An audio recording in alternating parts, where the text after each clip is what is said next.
De passage dans le Var, Mireille Mathieu a dit quelques mots sur le conflit ukrainien dans les pages de Var Matin, ce jeudi 10 août.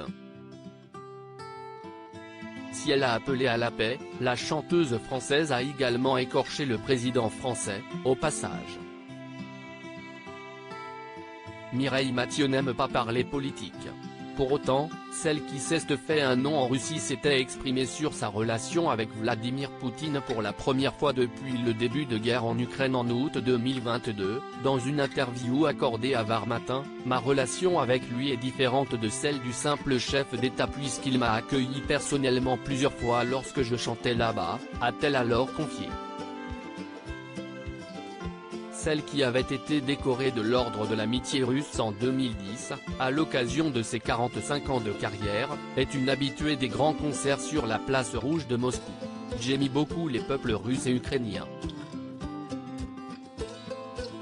La Russie est un grand pays.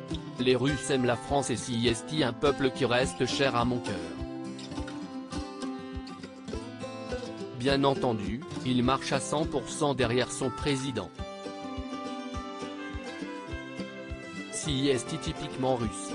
Si l'on ne connaît pas bien le pays, on ne peut pas comprendre ça, a-t-elle expliqué.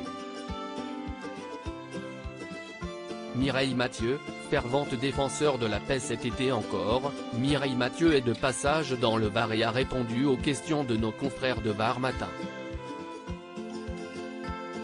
Alors qu'on l'interroge sur un éventuel concert en soutien au peuple ukrainien, la chanteuse française ne passe pas par quatre chemins, ce serait politique et je ne veux pas de cela. Pas plus qu'un Russie, même si j'aime ce grand peuple, comme je vous l'ai déjà dit l'an dernier. L'interprète de Mille Colombes ne souhaite qu'une seule chose. La paix. En ce moment, j'entends, missiles, drones.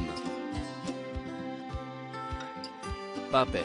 Mais où va-t-on? Pour elle, la résolution du conflit repose dans les mains d'un leader charismatique.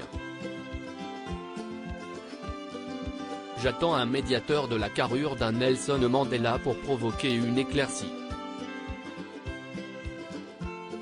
Hélas, je doute que ce soit Emmanuel Macron, a-t-elle fustigé.